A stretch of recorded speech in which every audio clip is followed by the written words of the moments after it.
You're not gonna do it with you? Yeah. So I'll do. I didn't know I knew it. I don't know it that well. Sorry? Well, then never mind. Warning. The following is intended for mature audiences. It includes references to the use of illicit substances as well as crude humor. Viewer discretion is advised.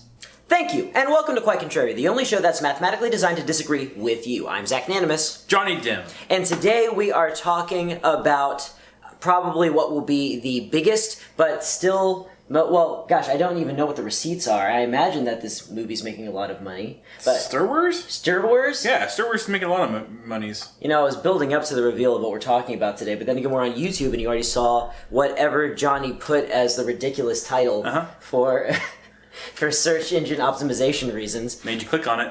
So, we are going to be talking about Star Wars, and the interesting thing about Star Wars is that it is hotly contested. Critics love it, fans are hot and cold on it, and one of the reasons that we do what we do is so that we can show the opinions that are a little bit less mainstream, and as a result of this movie, we actually have to do two different videos.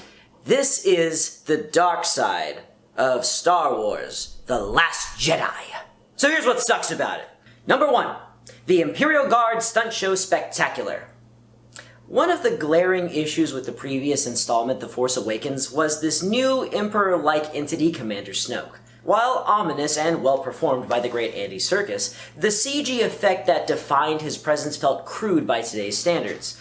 Not that they've been doing a bang-up job with their computer-generated puppets since then. It's time to play the music. It's time to light the light. It's time to meet the Muppet on the Muppet Show tonight. But The Last Jedi took a step forward both in technology and in technique of portraying the character. Snoke's lines were sharper and his performance was more powerful, and he seems to even be only slightly or partially computer-generated, allowing a costume to create part of the character. But a large portion of that gets overshadowed by Snoke's constant companions, the Praetorian Guards. These, being the latest model of Imperial Honor Guard, are by far my favorite thing in this movie. As far as I can tell, the actors portraying them are all stuntmen, and for good reason. They participate in the best action sequence in the movie. Unfortunately, the director never told them to rein it in. Every single one of their reactions to the threat of violence is a kung fu stance, then a flourish, then a repose. It's kind of silly and out of place when you think about it. I honestly think these guys were never told when the big fight sequence was going to start and lived in constant fear about it being their cue. As a matter of fact, we had an intern 3 years ago who was also a Praetorian Guard. Yeah. And he was very difficult to work with. So really, in a lot of ways, I would say that Ghostbusters 2 is superior to the original. Not only do I think the special effects are much better, but I appreciate the way... Take your time.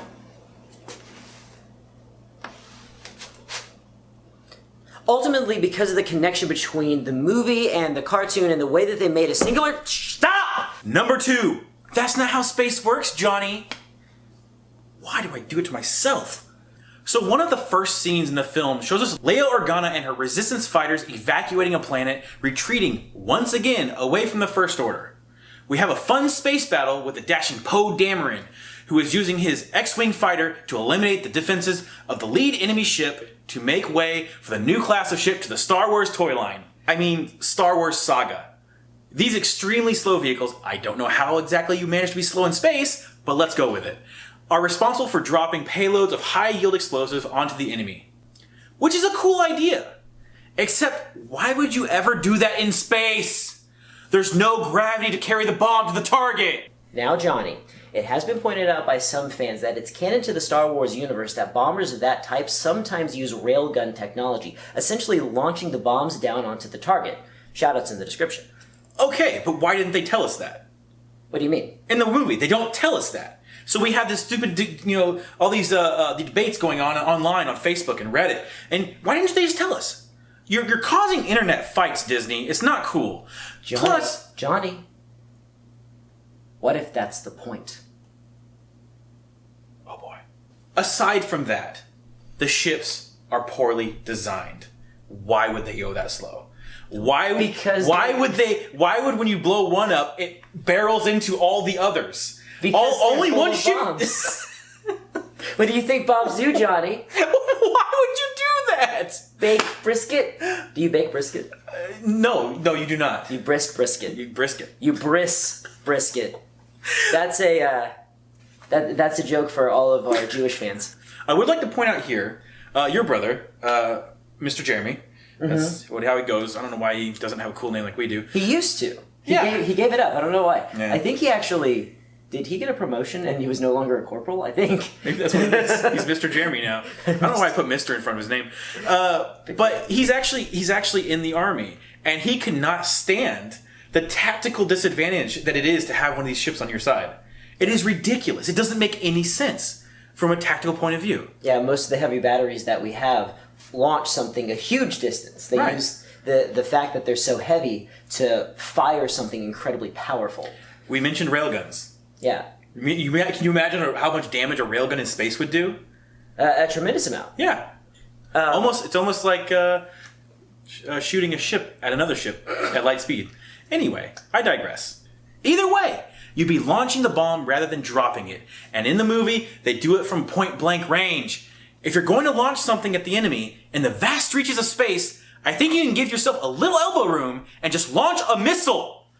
What adds insult to injury is that so many people had to die for them to realize it was a bad idea. And on top of that, Admiral Holdo discovers at the end of the movie that, oh yeah, we can shoot things at light speed. At people. Resistance fighters, if you're watching, stop with those ridiculous bombers. We got this.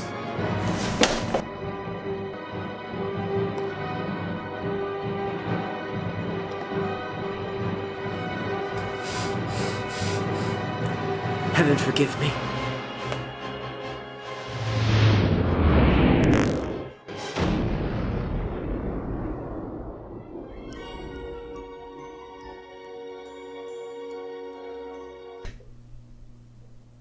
I knew PBR was bad, but damn.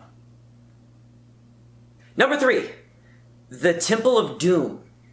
So, midway through the film, our heroes find themselves being hunted by the First Order, who now seem to have a way of tracking them through hyperspace, which was thought to be impossible before. This causes a tired think tank sequence where Poe and the rest of the side characters piece together how they're being tracked. That way, the audience thinks that the side characters are actually important. It's decided that the only way to shake their imperial tail is to run away. They escape because they must go seek out the Codebreaker, a man who can crack the security of the First Order so they can disable their tracking device and escape. So the only way to escape is to escape, only to immediately return. They go to the fabulous Canto Bight, a luxury casino planet where man and beast alike are subjugated for the entertainment of the rich and powerful. But here's the thing. This is in a Star Wars movie. It's a big casino planet scene with high rollers and drink girls and drunk aliens confusing robots with slot machines. Every sci-fi casino cliche is here.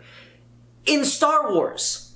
And you know what? It's as jarring and out of place as the same gimmick was in Temple of Doom, another Lucasfilm. Which, even then, was an attempt at a particular genre of movie in the middle of something that was already a genre piece. There's no need to hedge your bets on two different kinds of movie. It's like... Zach, Johnny, come in. I have an urgent message.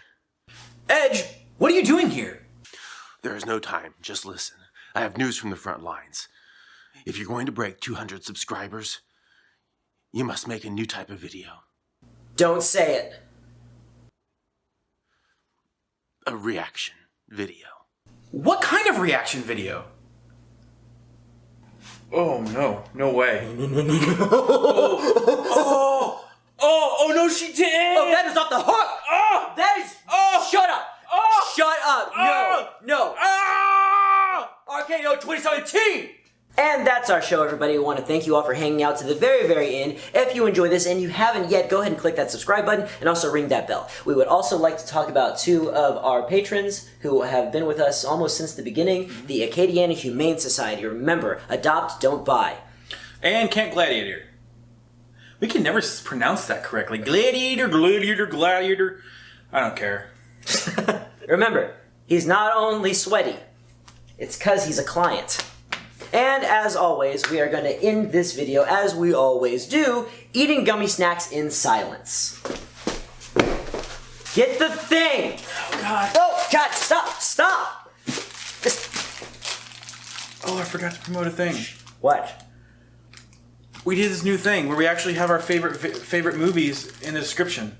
From all of the videos from here on out, we're going to have that. People can look and see what we like as movies. So if you want to watch the favorite movies of your favorite YouTubers, you can just go down into the description and see not only our favorite videos, but where to buy them. Uh-huh.